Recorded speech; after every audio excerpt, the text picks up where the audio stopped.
How did you destroy a person's life? Please remember to like, share, and subscribe. I was at a 17th birthday party. It was late, and we were all pretty drunk. Myself and a mate headed across the road to get some food at a chipper. We were attempting to chat up the girl behind the counter and offering her a swig from our bottle of vodka. This older man comes in and is in general good spirits, so we offer him a drink.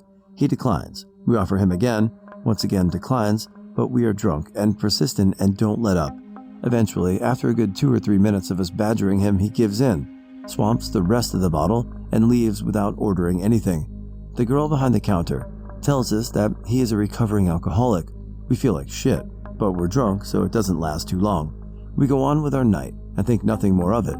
Fast forward a week, and the man we met in the chipper is passed out at 9 a.m, covered in vomit outside a shop by our school.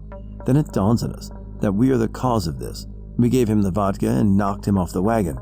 5 years on, and I still feel like shit over this. I like to believe that he did get his act together in the end, but I don't think that's the case. That's my story. He claimed during the trial I had ruined his life, that I caused relationship problems with him and his girlfriend, that this was also stressful. His grades were falling. He said he wished he'd never met me because I ruined his life. Because when he sexually assaulted me, somehow that was my fault. It was my fault he forced himself upon me and cheated on his girlfriend with a girl who wasn't consenting to any of it. I ruined his life. He won't be able to work in certain places anymore because I pressed charges. I ruined his life. Never once did he stop to think that maybe, just maybe, he ruined mine. Bad breakup. She told me she would say I hit her and forced myself on her. I took the messages to the police and filed everything I could against her. We aren't even out of high school, and she already has 4 felonies because of me. Was it justified? You bet your sweet ass it was. Do I feel bad? You bet your sweet ass I do. I explained to a militant vegan of 5 years that laksa Thai soup has milk product in it. She'd eaten it for breakfast every morning for all of those 5 years. She wouldn't stop crying after I told her. Well, read the ingredients. Introduced them to heroin when that's what I thought was cool. They didn't get out of it the same way I did and are still currently using. That's not good, man. Or woman. After a breakup this spring, I was apartment hunting. I got a call from my childhood friend, but he'd been so messed up on drugs and too intense lately, so I let it go to voicemail. I thought for a moment we could try to get a place by campus together, but then I brushed it off. He was just too out of it, and I couldn't take care of him. We'd been friends since we were 3 years old, and he fell in with a bad crowd when he left for college. A month later, he was dead of a pill overdose. We don't know how long his new friends freaked out before dialing 911. He was a great guy. He just needed some help. If I had answered that call and just been a friend, maybe even just talked to him a little bit, he'd probably still be alive today. I feel so guilty that I still drive to our hometown to visit his parents. His parents asked me to reset the password on his MacBook for them. That day I cried and cried as I went through his music, movies, pictures, and the things he wrote on his computer. All of his coursework. He was one class from his degree, and the college posthumously issued him a degree in environmental sciences last month, and everything about high school being the best time of his life because he had all his friends still and he wasn't messed up in drugs. His writing talked about how he wanted to get clean and reconnect with everybody, but he felt isolated living with his parents in the suburbs. His mom let me go into his room, and he had every book from the series I had recommended, Sword of Truth by Terry Goodkind, to him the last time we talked. He had pictures on his walls of me and our friends from high school when we were the happiest. At his funeral, his mom had pictures of the 2 of us from our preschool graduation and his 5th birthday party. The past 10 years were torture for him, and I wasn't a friend. I never helped him. I flat out ignored him, and now he's gone, and I'll never see him again. 24 years of friendship, and I couldn't answer the phone.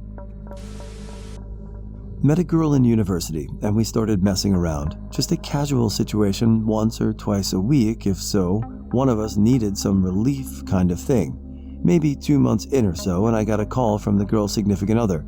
Apparently she was engaged. He was not a happy man. I guess it was really her fault, but I was part of the mess. Turned out her significant other and I had some friends in common, and I heard his life fell apart for a few years. He's married and has a family now. Still not a fan of mine, though. Not me, but happened to two people I know. Let's call them John and Jane. John was a real douche. Didn't know exactly how douchey until this incident and started dating Jane when she was 14 and he was in his mid-20s. I know, gross. Anyway, they had a very long on and off dysfunctional abusive relationship for years.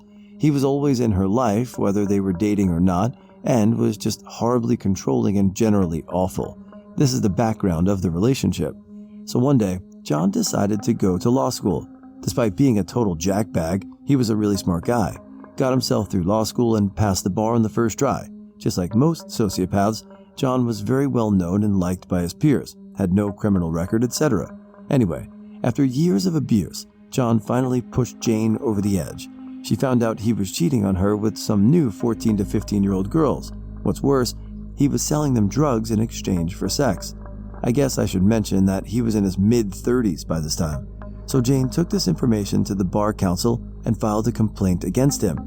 When there was a complaint filed against an applicant in this jurisdiction, the applicant does not know the specifics unless enough evidence is found to confirm its legitimacy and a hearing is held. So basically, he knew that he passed the bar exam, but his character evaluation was being investigated. He didn't know why or who made the complaint. Eventually, enough evidence was gathered to make a case against his admission to the bar. That was when he found out it was Jane who went to the bar council and what she told them. They had a hearing where the other girls who were involved testified and confirmed the accusations. John was permanently denied admission to the bar in that jurisdiction, and it would likely be difficult to get licensed in another jurisdiction. Normally, I'm not a fan of public shaming or life ruining, but in this case, I do feel like justice was served. John wasted a lot of time and money trying to become a lawyer, and now he never can, but he deserved what he got. TL, DR, girl causes ex to buy a very expensive piece of paper. I was in a long-term relationship with a girl that suffered from depression. Other than very rare instances of her breaking down in tears for no discernible reason, it didn't show itself much. She also had quite a bit of social anxiety. Eventually, our relationship faded and I made the decision to end it, which led to her behavior becoming increasingly bizarre. We shared a lease and foolishly attempted to live together for the last few months post-breakup, culminating in my finding her passed out on the living room floor with an empty wine bottle in one hand and a large kitchen knife in the other. I disarmed her, called her mother, and demanded she drive 250 miles right fucking now to collect her. Later, I found out she tried to drive back to me while heavily medicated and had to be involuntarily committed. 10 years later, we finally spoke again through mutual friends, and eventually we grew comfortable enough to meet for a drink. She's never dated anyone else. I was her first relationship, first lover, etc., and works 80 plus hours a week. She makes quite a bit of money, drives a brand new luxury car, and owns a couple of nice properties. She has no friends and no social life, and her relentless work schedule has begun to take a serious toll on her health. I was too young to understand what sort of toll depression can take on a person, and I always wonder if I could have helped her if I'd stuck it out a little longer.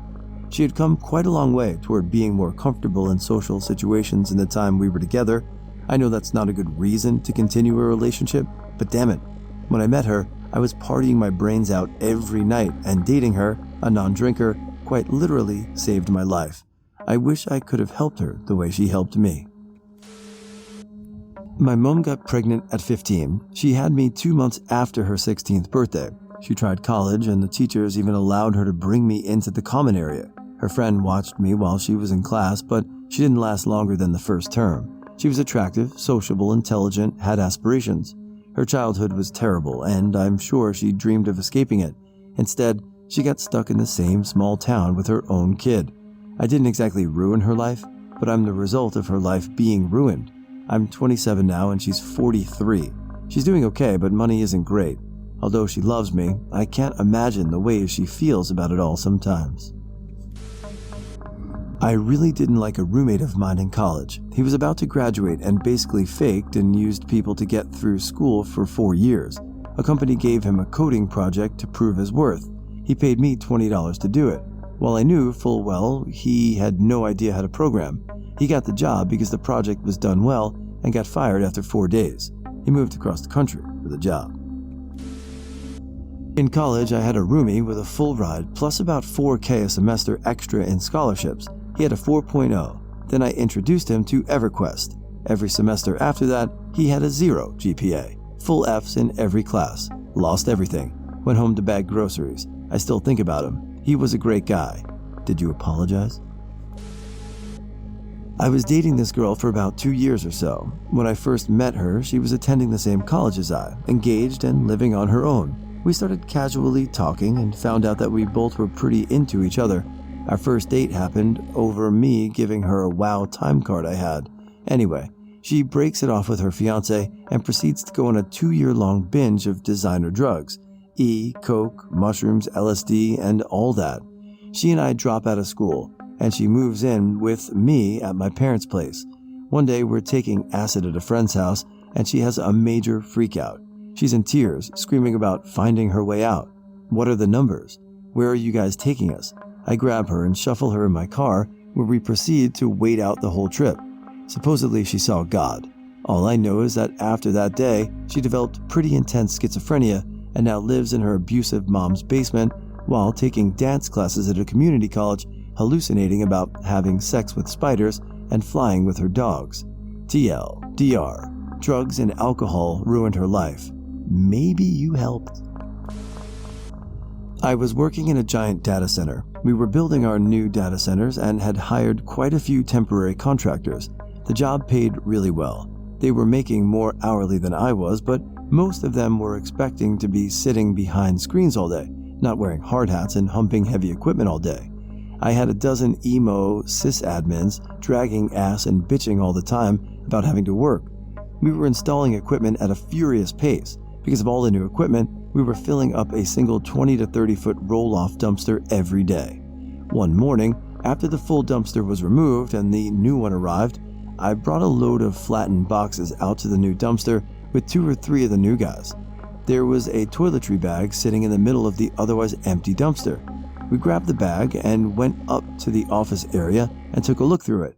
There was a pair of glasses, deodorant, some military insignia, and a twist-off aluminum foil with something that looked like a bong resin in it. My best guy grabbed the foil and said, "That looks like drugs. Throw that out." He grabbed the foil and pitched it into the wastebasket. Somebody else took the bag and I assume tossed it. Back to work, building the new data center at a manic pace. Then, weirder than normal shit starts to happen. Fights, injuries, crying, not showing up to work were pretty par for the course. One guy spent more time than usual wandering around muttering to himself. He was always fucking up, but he started disappearing for long periods of time. Someone said he was fucking up more than normal because he lost his glasses. I'd never seen him wearing glasses before, but it explained why he couldn't plug a cable into the right place. He had been doing shit like plugging USB into Ethernet ports. I was fine with him disappearing because that meant he was not breaking shit and making us miss deadlines. The next day, the guy who lost his glasses calls from the back of the site and said he had shit himself and needed someone to bring him extra pants to the back. He ends up getting fired the next day for exploding a soda on the data floor, a clean environment, to the point that the dirt on the bottom of your shoes is removed before you go in. My best guy didn't show up to work the next day. When he shows up at work the next day, I ask him where the fuck he was. Me and my cousin tried some tar heroin and I OD'd. I was in the hospital. This was years ago. Last week it all hit me in a moment of clarity. That toiletry bag belonged to the contractor who was muttering to himself.